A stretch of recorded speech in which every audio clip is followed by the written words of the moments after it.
Hi guys, it's Nancy from Into the Rabbit Hole with me. And you know what I wanted to do today? Because this is probably going to change in like a few weeks. And I'm so happy with the way things are turning out with science that I wanted to share it with you guys on what our science has been looking like lately. So, for those of you guys who are new, hi, welcome. And I homeschool year round.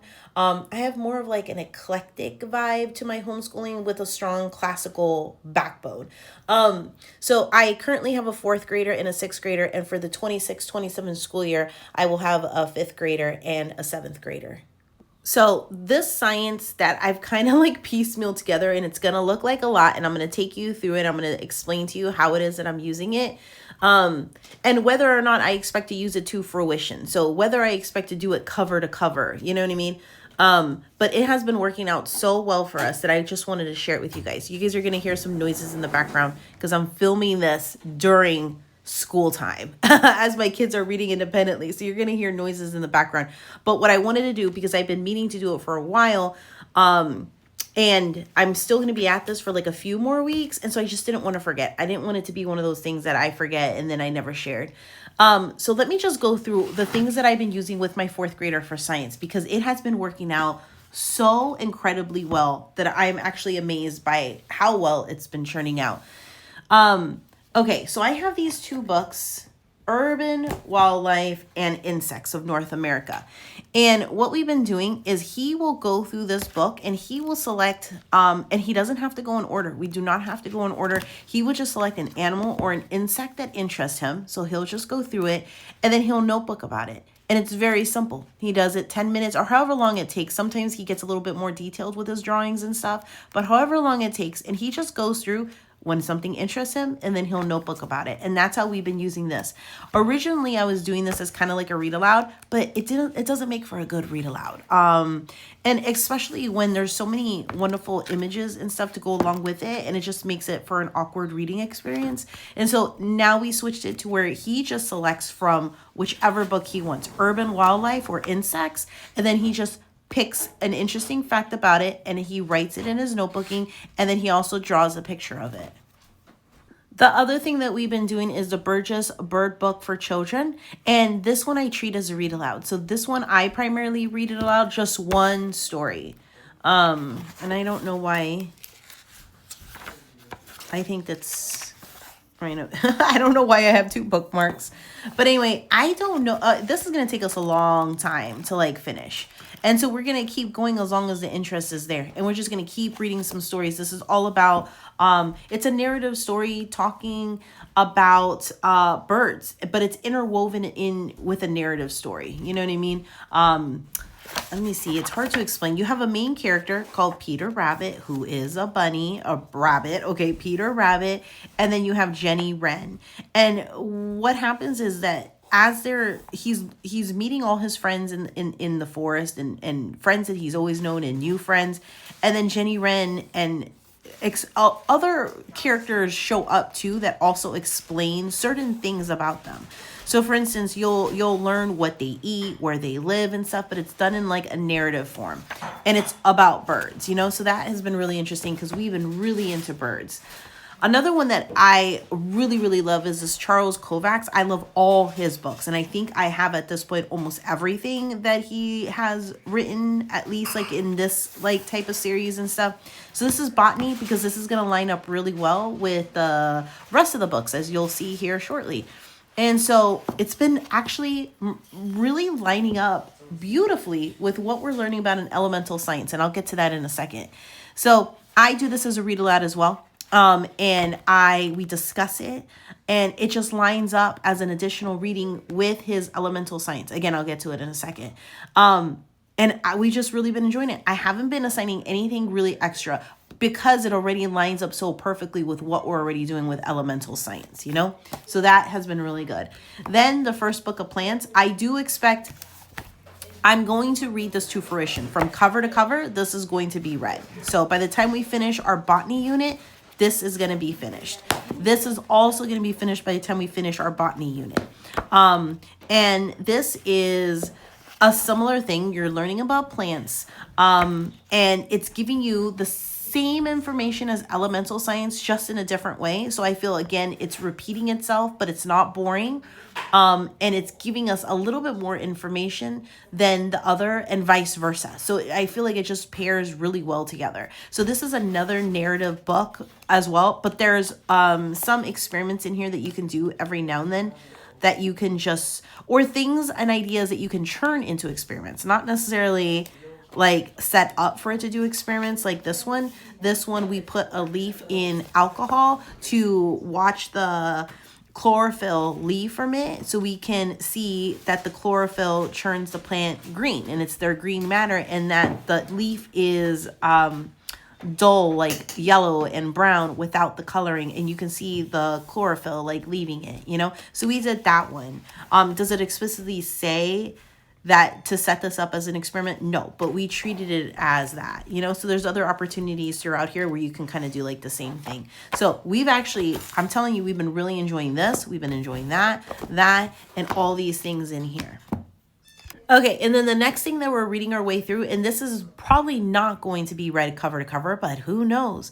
A kid's herb book for children of all ages. And we are only right here.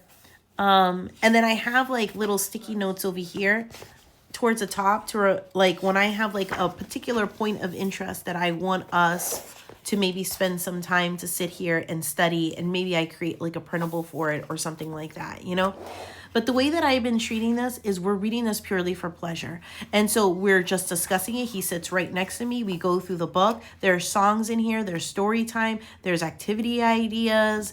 There's tons of information about plants and stuff. And so from this book, we got tons of ideas that led us to our local garden center. And when we got there, he got a lot of herbs that he wanted to work with and learn more about because of this book, you know? So we picked up like lemon balm.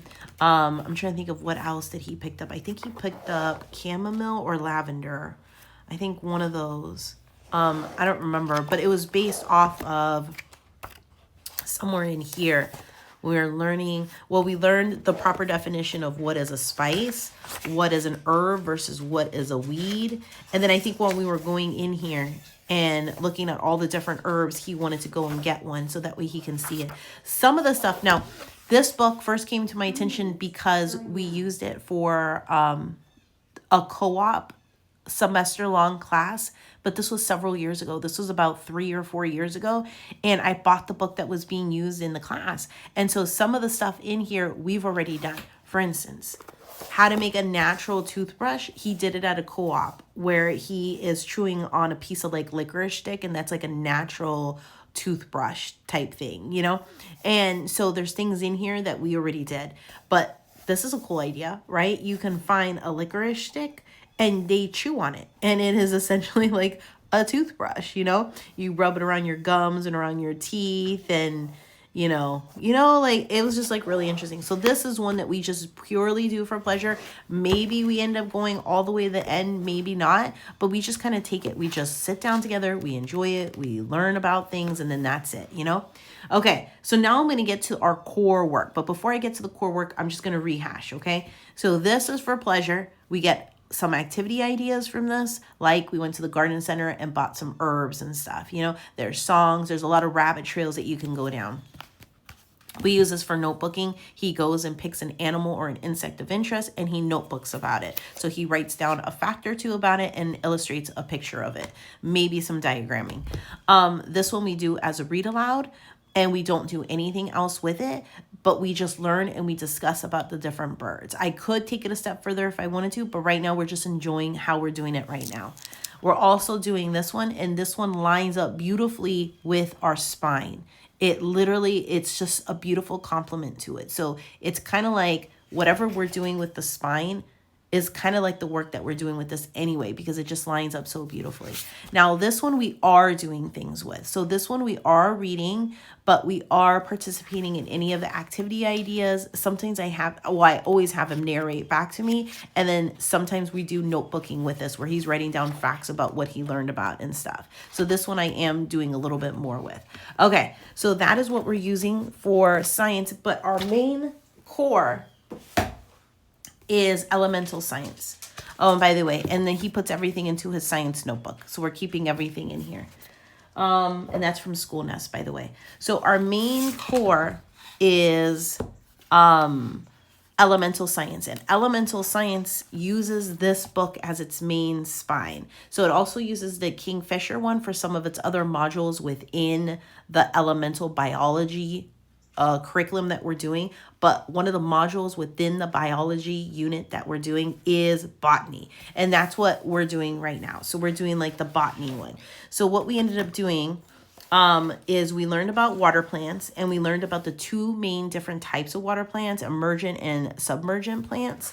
And then we learned about algae, and we learned about seaweed, and that it's a specific type of algae. And then we learned about the roots for the roots of algae in general, and then specifically the roots of seaweed and why they're easily found floating in the water, because they don't have a strong root system. And so they don't bind, like they're not dug into the earth where there's like a root system going on. They have more of a superficial root system, and it just kind of clings to rocks. So we learned about that, yeah, so we learned about that. So that was that's what we had to do. And you can imagine that lined up perfectly with, I'll show you, that lined up perfectly with the next reading that we were doing, which was algae. It lined up like literally perfect. It just complemented it, and we just read one little bit every time we do science, one little bit. So the next one we're going to be doing is this one. So anyway, and then we do the assignments as described here in the biology unit. So this is in the logic stage. They have an grammar stage, which is for elementary students, and then we have the logic stage. So I know he's only in 4th grade, but I had gotten this unit for us to do family style with his older brother, his 6th grade brother. And so I just didn't want to repurchase it, and I felt like it was fine. And yeah, we're doing perfectly fine with it, So yes, the last week he did anatomy of a fungus and the fruiting body. We learned all about fungus, their root system, where they prefer to grow. And if we go back to this book, coincidentally, it was literally, so it was the lesson before the one that we just did. So it just has been lining up perfectly. So fungi, and then we did algae, so it just lines up perfectly. So anyway, there is notebooking that we have to do with this. There's outline work, there's listing of facts, there's reading comprehension questions like this one. So I have this in his notebook, and he answers it. So what is an autotrophic plant? Where does photosynthesis take place? What is chlorophyll? Where is it, and what does it do? And then what are the two categories of water plants? And then where are algae typically found? How are algae different from other plants? What is seaweed, and what is eutrophication? And then we have that. We study our vocabulary. There's memory work. He has to sketch a division of plants. So he has to go and do like the order of plants and stuff like that. And then he does that. What else do we do? Let's see. So there's diagramming, there's vocabulary, there's labs. But funny enough, I'm just going to explain the lab so you understand how perfectly everything has just been flowing together. For the lab, we literally had to do the exact same experiment that was listed in here. Now, again, this wasn't listed as an experiment. It just said that, it just explained this process. It doesn't say you can like do it, but we did it. Where we put this in alcohol. We put a green leaf in alcohol to separate the chlorophyll, so you can see the chlorophyll leaving and what the leaf looks like without its chlorophyll, since the chlorophyll gives it its green color. And guess what? This was the experiment that they had to do, but with different supplies. So this one is with baking soda, with liquid dish soap, and I think that's water, baking soda, and liquid dish soap. And that's how they had them do this experiment. But we skipped it for this week because we literally just did it on our own in a different way. You know what I mean? So anyway, so there you go. This has been working out so well. And out of curiosity, I'm going to go see what the next lesson is. So the next lesson is on flowerless plants. So we're going to define chlorophyll and frond. We're going to observe a fern. And there's a fern experiment that we're going to be doing. Yeah, observe a fern using your eyes and the magnifying glass. Answer these questions. And then here's an additional activity, moss graffiti. Have the students collect a bit of the moss to make some natural graffiti. That is actually, we may do this one maybe instead. We'll see. We'll see what happens. But anyway, it looks like they're going to be going over the life cycle of a fern here. These are the discussion questions that we turn into reading comprehension. What is asexual reproduction? How do liverworts and mosses get the water they need to survive? Where are ferns found? Describe how a fern grows. What does alteration of generations mean? And how do ferns reproduce? So if I were to go back in here, I'm going to see where that chapter is coming up. Literally, it's right here. You know what I mean? It's just been lining up perfectly. Now, I will have to get through lichens and moss, but literally, you saw in the lesson, we're going to be learning about moss. So it lines up perfectly. So we're going to read about that, and then we're going to get to moss, and then we'll read about ferns. It's just been lining up so perfectly, you know, as well as this book. Because if I continue on, this is still more on the structure. We're going to get into the roots and stuff. Reproduction, it looks like, how they get energy. Yeah, how bees help with pollination. And then other helpers that help with pollination, probably. Yeah, and when the wind blows, how germination happens. Yeah, so, I mean, everything has just been flowing so well together. So I just wanted to share that with you guys because I didn't want to forget. Because before you know it, I'll be at the end of this module. And I keep saying module, by the way, because this is just a module or a unit within the greater scheme of biology. So we finished, for the most part, this whole entire biology unit, except for this unit 2 called plants. And you could piecemeal it out just like I am, where you can kind of like arrange them in whatever order that you want. Although I do highly recommend doing unit 1 first, because that goes into like cell structure and things like that, you know, for animal cell structure, plant cell structures. It kind of lays a foundation. But other than that, you can kind of do this in whatever order that you want. But whenever we were getting to plants, it was the tail end of the fall season, and it just didn't make sense because, again, we're not going to have access to all the wonderful plants like that you would want to, like you normally do in the spring. So I purposely held off on this. Well, it ends up that my other son ended up going to his science that he's doing, and he's thriving and he's doing good there. And I was like, well, maybe we should finish this out. And so I am just doing this one-on-one with my 4th grader, and it has been fantastic. Now, when we did this during the regular school year, it can get monotonous and it can get dry, but that's because I wasn't doing all the other things that I'm doing now. So for most families, this will be fine. Like, this will be enough. This is all the things that you can possibly want. There's activities in here. There's experiments. You're always doing some sort of lab. Every single one you're doing a lab. There's telescope, there's microscope work, there is notebooking, there's vocabulary, there is reading comprehension questions, there's outlining, there's plenty in here, okay? And then you're reading from either a reference book like this one or from the Kingfisher, is it Kingfisher? Whatever, the Kling or Kingfisher one, right? You're reading from that. There's more than enough, but for my particular child, he thrives when there's variety and there's other things. And so I think I found the perfect formula for him, you know? So he thrives with structured curriculum like this, like there's structure to it, but he needs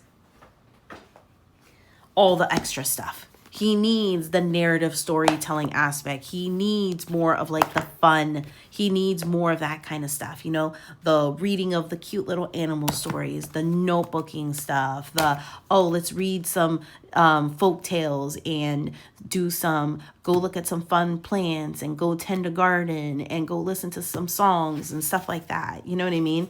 Listen to fun facts and like he just like story time, a young rabbit, like he thrives in that kind of stuff. And so I just wanted to go ahead and share what my science plans are looking like right now, because it is definitely a lot of moving pieces, but it is working wonderfully for us. So that definitely puts some food for thought as far as what am I going to do when this is all done then? So in 4 or 5 more weeks, when we finish this module, what are we going to do then? I don't know. So it definitely puts some things into perspective on, in particular, how my particular child mind works and how he thrives. And this right now is like the magic formula. So anyway, I just wanted to share with you guys. I hope you guys are having a really good day. Drop any comments, questions, or anything like that that I can help with down below. Any recommendations, if you have any book recommendations that you think would pair really well, I'm all for it, you know? And subscribe if you like videos like this. Bye guys.